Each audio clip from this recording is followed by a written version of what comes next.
moving forward. What's the most pressure on them on this roster? On this roster right now, is it Draymond? Is it JK? Is it Andrew Wiggins? 888-957-9570. We're also going to take Klay Thompson. Is it Steve Kerr? Is it the coach, Steve Kerr? Is it Mike Dunleavy, the GM? It feels like he's already got a lot of pressure, but I'm not mad at Mike. No. Mike's doing a hell of a job right now. He's doing one hell of a job, doing what he's got to do, working with what he has with this cap situation. I'm not mad at Dunleavy right now. Well, who's your guy, Spinotti? Is it Draymond? Is it Wiggins? Is it JK? I'm going Andrew Wiggins. I think he needs to step up. If he is still on, again, we're just judging who has the most pressure on this team right now. Yeah. I can't speak to whoever gets traded, who doesn't get traded. But right now, I'm looking at Andrew Wiggins, who was the second best player on a championship team just 2 years ago, and a lot changes in 2 years. I get it. He was so sensational on that run, Bonte. I don't have to tell you. The guys he was guarding at the level he was, while also scoring, the mid-range touch, the confidence that he showed, it was just a whole different player. I was like, who is this? Is this Kawhi Leonard out here? That's what he kind of reminded me of with that mid-range game. The three-point shot was going down. He was confident. He was going up there to block Luka, to dunk on Luka, whatever it was. He was incredible. It's a hell of a run. And it was. And then even the first half of the year after that, he was looking great. He was. People forget. Hold on. I'm going to stop you right there.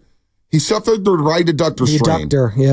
He had picked up where he left off in the NBA Finals to start that season. We all forget it because they weren't winning many road games. Remember, they had the 0-5 road trip. What was it? Charlotte, Detroit, Miami, Orlando, and then New Orleans. When they sat everybody, went 0-5 on the road trip, and they started off awful, won 11 road games. But you're right. Before he suffered the right adductor strain, he was hooping. He was playing very well. And then, obviously, it was just a trickle-down thing. And then, obviously, he missed a couple months, 3 months out of the year. Obviously, he was dealing with some personal stuff. But when he came back on the court, it just wasn't the same. It ruined the flow of the team. Like his performance, I was actually shocked in that first round series last year against the Kings. He actually played way better than I thought coming back.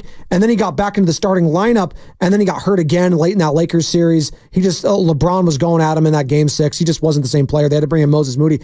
And then he wasn't even getting right physically in that summer, and it feels like he was playing catch-up last year, Bonte, health-wise, and it just never came to fruition. His confidence, and that's the word I keep coming back to with Andrew Wiggins, is confidence. Yeah. You can see it with the player, and far too often, I think people just go to the mentals and stuff like that and say, does he care about caring about the sport goes back to confidence for me. If he just doesn't feel comfortable or confident in his level of play, some players show it with they're going to keep shooting, and it's just not working. Other players are going to be dejected. Like, I know how I am personally. Like, if I feel like I'm not getting anywhere, or if I don't want to engage, or get angry, instead of getting angry, I shut down. I don't want to, I disassociate. If I'm getting an argument, whether it's with the missus, whether it's against someone, I just shut down. You know what? I don't want to push forward. I don't want to explode on someone, so I'm just going to shut down. And I think we saw that far too often last year.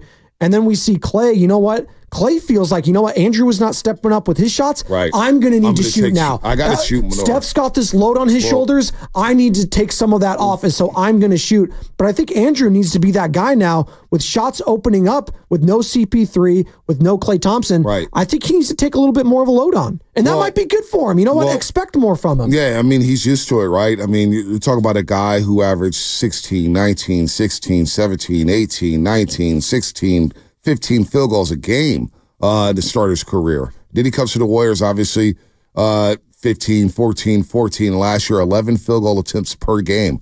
That's not enough for Andrew Wiggins. Chris Paul always said it. You tell me when you want the basketball, and I'll get it to you. Just tell me when you want it, and I'll get it to you. But also, Andrew Wiggins, in a way, indirectly, has stymied the development of Jonathan Kuminga. Because that year where he missed 2 months of the season due to personal reasons, Kuminga started hooping. He started hooping and found his groove. And then we get to the playoffs, and Kuminga had the quickest of quick hooks in that playoff series against the Sacramento Kings. It didn't play. Didn't play against the Lakers. And it bothered Kuminga where he was saying, I'm going to showcase my talents, hopefully get traded somewhere. That was coming into last season. And then Gary Payton bringing him back, and then he had his injuries. The whole thing just kind of messed up. It messed up all the flow. It messed up all the flow. So, and it's Steve Kerr earlier this last season saying that, hey, look, I don't think we could play Kuminga and Wiggins together. That's not going to work. And then we see that it did work.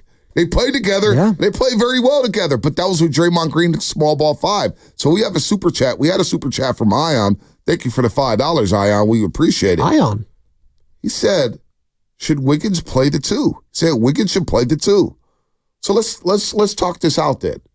If Curry's playing the 1, Wiggins is at the 2, Kuminga's at the 3, Draymond's at the 4, going TJD at the 5? I think so. I think you earned that from last year. All right. Do you feel comfortable with that? Or are you going loon dog? On paper, it doesn't sound bad. Okay. But I do worry about the spacing and the shooting. Yeah. Wiggins is a streaky 3-point shooter. Now, and the guys that can create for themselves, right? Like, again, but this is the thing. Like, you're going to put a lot on Steph's plate, but you have some depth now that maybe you pick and choose different spots. But again, this goes back to ego. Like, a guy with an ego that's kind of fragile right now, and Andrew Wiggins, like, how's he going to feel about coming off the bench again? I know he did it last year. Forget the bench. Okay. Let's just work under the assumption that, and maybe we sound ridiculous, can he play the 2? Well, it is positionless basketball. And you do have you got more size on the wings, right? You get more size with Kuminga and Wiggins on the perimeter. Matters. And it does matter, especially on the perimeter. Now, you talk about can Wiggins turn back the clock to what happened in 2021, 2022. It's not like he's 40 years old, too. Hey, he's 28 right now. Still in his 20s. When does he turn 29? He turned 29. My mom's birthday, February 23rd. There you go. So he's 29, which is crazy because he's been on the spotlight for like 15 years, 15 it feels like. But he did shoot 39% during that championship season. Yes. He shot 39% from 3. Now, he's had years where he shot 38. His 3-point percentage has been better once he arrived with the Golden State Warriors. So, on the way to a championship, he shot 39% from 3, Spadoni. And then he shot 39.6% from 3 in 37 games before taking 2 months off. And, of course, the right adductor strain. Can he get back to 39% from 3? Because then, to Ion's question, can he play the 2? And Kuminga may be a 3, but Kerr said, hey, right now we view him as a 4, so you got an issue there. Yeah. I don't know. Wiggins at the 2, and that kind of leads me to, Brandon Ingram, because we're going to get somebody on from New Orleans either today or tomorrow. But somebody yesterday said, can Brandon Ingram play the 2? Or he could play the 2. Now, I don't know if he could play the 2. I don't know either. But defensively, it sounds good, Spadoni. Well, I get Wiggins guarding. I get him guarding Anthony Edwards and all those guys. It sounds great. But I know if he could space the floor as a 2, but he could still play make from the 2 spot. You know what I mean? Yeah, I know what you mean. It may not be the worst idea in the world. It may not be the worst.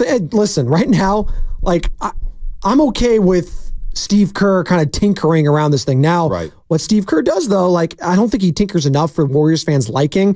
He reverts to his old ways a lot, what works or what has worked, or with what he knows. Which, listen, I get that. We all do that. We all go with what we know, what's comfortable for us. So maybe he goes back to what he knows, and maybe he goes back to last year and says, you know what, Klay's not here anymore, Chris Paul's not here anymore. You know what, let's bring back Steph, obviously. You got Andrew Wiggins, Kuminga.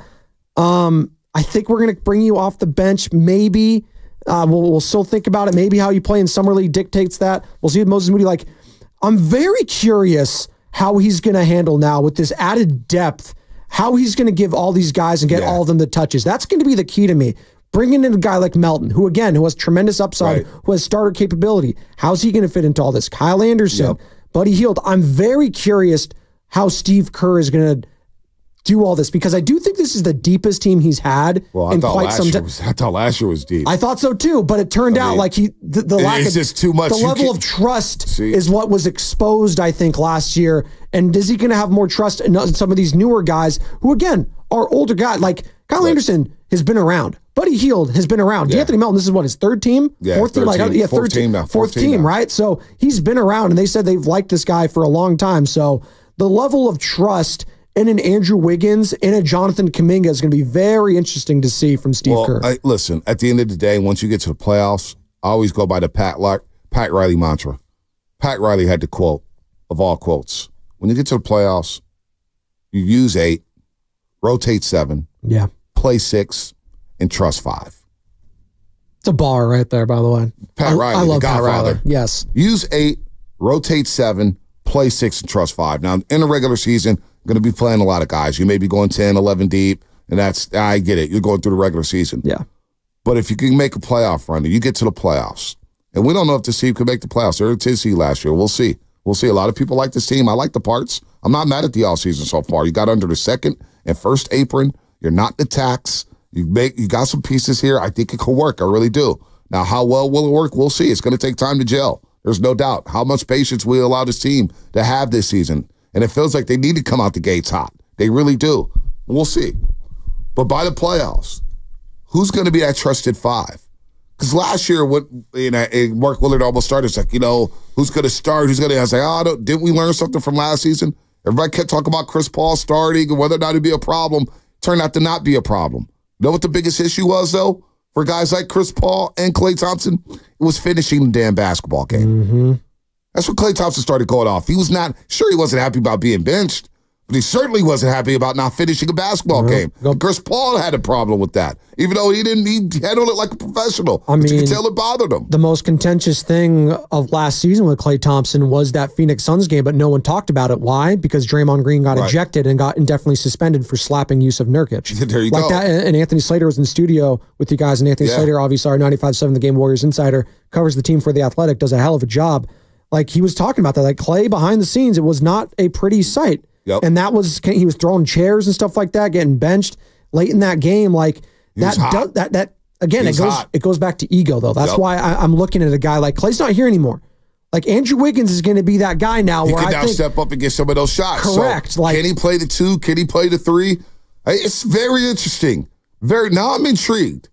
I do want to. Now I'm working because we brought up Brandon Ingram yesterday, and I forgot who it was. Brandon Ingram? I'm not. Look, if he's there on a silver platter, it feels Carter, like. I got a homework assignment for you right now. Homework. On the spot. You're a smart kid. Look up Brandon Ingram, AAU. I believe he played for Jerry Stackhouse. Oh, we're going back to basketball. I think there's a relationship with Jerry Stackhouse and Brandon Ingram. And it's a little thing. Maybe I'm reaching here. Maybe I'm getting called. Maybe I'm going to get called for a reach. But I think Stackhouse knows Brandon Ingram very well. Why do I bring up Jerry Stackhouse? Because he's one of your new assistant coaches. Certainly is. And he's a guy who's a former player, which they haven't had in a couple years. Former player on the Warriors bench. They haven't had that for a while. Now they have it. You had Willie Green, you had Aaron Miles, you had the Collins twin, you had a lot of former players, Luke Walton. You haven't had that for a couple years. So, Carter, get in here. I want you to spit this out. What's up? What you find? What did you find? So Ingram played for Jerry Stackhouse's Atlanta-based AAU program as a kid. And they know each other very well. Yeah, he looks at Jerry Stackhouse as basically a mentor to him. Oh, that's big. So, reading the tea leaves. Makes sense. Hey, we're doing some investigation here. We're doing some investigating, Lubin. Let's go. Law and order, baby. Hey, forget marketing. Can Brandon Ingram work? Why couldn't Brandon Ingram work? Well, the thing that scares you about Brandon Ingram is he gets hurt a lot. Like, that's another thing. Like, we're going back to these guys, but I think Shasky's been on this. Like, you have to be bold with some of these things. You can't be complacent. Like, you got to have a risk with some of these things. And sometimes they pan. Like Andrew Wiggins was a risk. You didn't know that was going to work out the way it did, and then it paid off. He won a title. If Andrew Wiggins doesn't do anything else, he helped win a title for you. Like, that is something you can hang your hat on. Do you have that same trust in a Brandon Ingram, who, again, can be amazing offensively? Defensively, I think he's a little lackluster, but maybe Ron Adams, the defensive wizard, can help with that a little bit. He's got all the intangibles. Like, he's got all the size. I call him the Kmart KD. That's the thing. The former producer Bobby Spang gave him that moniker. I didn't the Kmart like KD. Hey, nothing wrong with Kmart. I liked Kmart as a kid, all right? Lou Dort shut him down in that series, sweep this year. He did. Like, that's the thing. Like, Brandon Ingram in that playoff series shot 34.5%. Size only does so much when you go up against guys who are also just as long as you. And physical. Yes, you got to be physical. Physicality is a problem. And he got exposed with no Zion there. He did. He had to be the main focal point. CJ McCollum got exposed. Those guys that CJ, we know who CJ is. Well, I know, but he had to be. But CJ turned into the number 2 on that team. Brandon Ingram turned into the number 1. Without Zion, it wasn't good enough. Now, Ingram wouldn't be the number 1 here. He wouldn't be. What would he be? The 2, 3, maybe? Yeah. But listen, 34.5% from the field in that playoff series, 25% from 3, 14 points a game. Now, a couple years before that, he had a big playoff run. But here's where how much is it going to cost for Brandon Ingram? Because I look at this game log, Spinoni. Rookie year, 19 years old, he played 79 games. Second year, he played 59. And you know him well for the LA Lakers. Yeah, he was good. Third year, 52 games. Fourth year, 62. He was the main piece of that AD trade. Like 61, 55, 45, 64. Yeah. He's never played more than 64 games in a regular season. He's played more than 60 games three times in his career. All right? Like this is not how much time you're going to miss, because I got to bake into the equation that Steph may miss some time. Draymond may miss some time. These guys are older. It's going to happen. Load management. Brandon Ingram only playing more than 60 games 3 times in his career. And he's a young pup.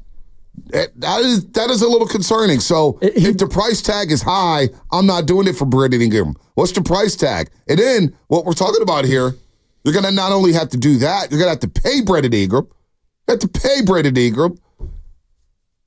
And you're going to have to probably trade either Kuminga or Wiggins. And is that something you want to do with? And how much does that make you better? Is that a net positive? Is it a net neutral? Like, I think a lot of fans, again, it goes back to a name. Like, Lauri Markkanen is a name. Brandon Ingram is a name. So, like, at the very least, you appease the fan base in the short term, but how does it look long term? Like, that's the thing with all this.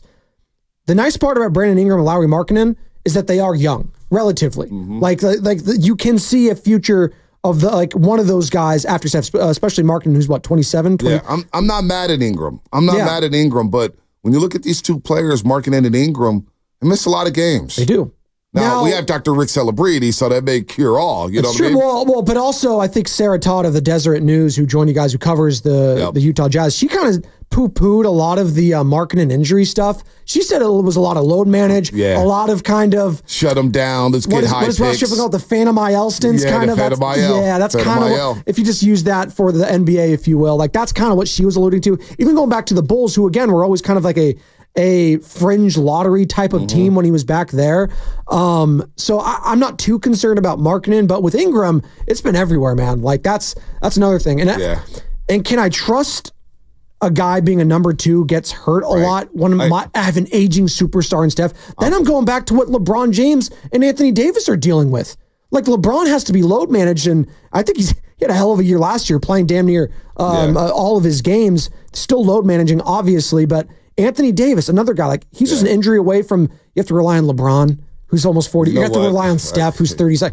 You know what's bothering me, though? AD is all over Stephen Curry, man. He is linked to Steph Curry at those Team USA things. Oh, God. Now you're getting wide-eyed? Can we bring AD in here? No. I'm getting wide-eyed saying because of what Steph Curry said yesterday. Uh-oh. What Steph said yesterday. We've been teasing it all morning. What Steph said yesterday. Things change quickly in the NBA. AD, you better back up off of Stephen Curry, brother. That is the first time that I've heard Stephen Curry allude to something other than Warrior for life. And that scares the hell out of me if I'm a Warriors fan. That frightens me. I can clearly say I want to be a Warrior for life. That's always been my goal. And I'm saying that sitting in this chair right now. But like you said, life, and especially life in the NBA, it is a wild environment, and things change quickly, and the league has changed quickly. So we're trying to adapt and evolve. And until that, I'll let everybody know if that changes. But right now, of course, the goal is always to finish my career with one team. And that's I was reaching out to some people yesterday, and that's basically confirmed. Steph doesn't want to go anywhere. No, he doesn't want to go anywhere. But things do change. That's the thing right there. I have never heard him say that, Bonte, in the past. And I heard Marcus Thompson II. He was on with Jason Dumas on Carl 4 yesterday. He goes, Stephen Curry's going through his therapy session right now with Team USA, being around all those ballers. Being around all those ballers. So we'll see what happens. Warriors got to move fast. They got to move fast. Here's Curry. He had more on the big decisions the organization has to make. And it's funny just because the way that things happen, whether it's the big headline like Klay Thompson's going to Dallas, and you probably haven't heard from me, and it's like this thing of, does Steph want that, or does Steph talk to the organization? Like, basketball, you know how this works. Like, I know what's going on, and I know all the ramifications of every decision. I'm not making the decisions, but, you want that collaborative kind of approach. But the bottom line is always, Steph, winning is hard in this league, man. And the fact that we've been able to do it for this long has been amazing. Trying to keep the core together this long has been amazing. Obviously, Klay is the first one to not be a Warrior. And so it's a different dynamic. I always want to win, plain and simple. And there's no contentment on just cashing a check and playing basketball and riding it out. Like, pressure is applied on, like, I want to win and I want to be in the best position to make that happen. Doesn't guarantee anything, but until that changes and I feel that energy changes, then I go about my business the same way, and that's where I'm at. Tyler Miller on YouTube. Steph shook after seeing Klay leave. Didn't bother him. That was his first of the big three to join Stephen Curry. I do think, Bonte, to his point, to Tyler Miller's point, like, we haven't really talked about the Steph angle and all this a lot. Yeah. We've talked about it in the sense that Klay's told Steph not to negotiate for him or go to at bat. He was adamant about it. I want to be wanted by the people, not because you told them, Steph. He wanted it to happen organically. Because if Steph wanted him, and if Steph really wanted to just say no, like. But no, he did want him. But if he really wanted to be like, no, Klay, I'm going to go for at bat, like, he'd be here. Klay would be here because Steph has that much. No. Oh. Steph went to management. He said, I did it anyway. Really? Yeah. He goes, I did it anyway. I know Klay told me not to, but I did it anyway. He did it anyway. The organization and Klay basically mutually, it was time to move on. Time to move on. That would make me feel some type of way if Stephen Curry. That would make me feel some type of way if I'm Steph. But Steph, he also understood it from Klay Thompson's point of view, because you mentioned that Sam Amick had an interview, a sit down with Steph Curry. You could read it in The Athletic, where Steph had a 15-minute conversation. He touched on it. He goes, look, man, there were some tears. We talked about the moments, but I know what he went through the last 2 years. And it's not just 1 year. It's the last 2 years, which is surprising me. All this stuff happening after they won a championship. What the hell happened in the summer after the championship, where they get back from training camp? And hell, man, we had the Draymond and Jordan Poole situation. Obviously, you had some people a little upset about JP and Wiggins getting their money. Yeah. We know how that season played out. I heard Jordan Poole's name at the summit yesterday. Yeah, that was interesting. It's very surprising. We talk about Jordan Poole. Boy, they could use Jordan Poole right now, playmaker. But by the way, YouTube, of course, and Twitch and Twitter, brought to you by First NorCal Credit Union. For a low-rate auto loan, apply online or just ask for First NorCal financing at the dealer. Listen, man, that was powerful. He said, I went to management anyway to express my desire to have Klay Thompson here. That's his brother. And we're going to hear from his brother, Klay Thompson, in about 20 minutes here on 95.7 The Game as he gets introduced to the Dallas media. So that's going down. Man, Steph, how he's feeling. Like, this is what it looks like when things start, Bonte, the leaks in a foundation start to get sprung and stuff starts to happen. Like, Klay's moving on now. This is what happens at the end of dynasties. I know we all think about The Last Dance and stuff like that, and all ended on a quote-unquote high note, but the high note was the Bulls haven't been relevant since that. No. Like, that was it. Like, the Bulls haven't done anything in my entire life up until that point, but they won their 6th championship with Michael Jordan, Scottie Pippen, Steve Kerr, and all those guys. Like, this is what it kind of looks like towards the end now. I'm not saying it's over. Don't get us Spado's a hater. I'm not being a hater. I'm just telling you, like, Klay's moving on. Steph, you're going to start hearing more and more rumblings. Like, this, it's only going to get louder. If they start off to a slow start, yes, and we got the All-Star game coming, Spadoni. You know how the national media comes. They'll come all converge here at the All-Star break, the international media. You know what the question will be if the Warriors are not winning, if they're not relevant, if they're not competing, and they're outside of the play-in around that time. And I got to see when the deadline is, the trade deadline that is. People are going to be freaking out. The questions are going to they're going to get louder and louder and louder, and noise will get louder and louder and louder. That's what I would love to avoid. If the Warriors get out, I think it's very imperative they get off to a good start to where they put themselves in a position to make a move for a big boy. So it's a lot going on. Go ahead, Spinoni. Well, and real quick, Bonte, I just wanted you'd be naive if you're a Warriors fan not thinking that Steph isn't talking to all these players and all these other championship type of squads right now. He's around LeBron, AD, Kevin Durant. Think about the decision when that started to permeate, right? Think about there was another one, KD, Iguodala, and Stephen Curry playing in the FIBA World Championships. Yep. They started having conversations, and all of a sudden, hey, KD started thinking, boy, it'd be kind of fun to play with these guys. Chris Paul and Kobe, before it was vetoed by the league, they started talking back in 2008 during the Olympic battle. Like, I'm just reading some of the names here. And listen, Bam Adebayo, Miami Heat. Interesting. Eastern Conference. Devin Booker, obviously, is there at the Phoenix Suns. Anthony Davis, LeBron James, Kevin Durant, Joel Embiid, the Sixers. I know they got Paul George now. Drew Holiday's there. He's not going to Indiana. I love you, Tyrese. Sorry, Tyrese Halliburton, that is. Kawhi Leonard, and then Jason Tatum of the Boston Celtics. Like, they're doing all this chirping, all this talking, and stuff like that. And There's a lot going on. There's a lot happening There's a lot behind the going scenes. on. These guys are hanging like they're teammates, guys. Like they're going out to lunch. They're not with their wives and their kids Right. during this. They're going to be overseas. They're going to be going to all these fancy restaurants, all this sort of stuff. That's where Steve LeBron's Kerr. going to see all the artists. Hey, you know what? This is where Steve Kerr got to step in. Hey, step in. Let's get dinner every day. Me and you. Let's do this. We're a package deal. Let's start recruiting these guys to the Bay Area. Let's go. Steph, you have Let's an early go. wake-up call every morning, Right. except everyone else. It's the Let's Steph go. rules, not the Jordan rules. Not the Jordan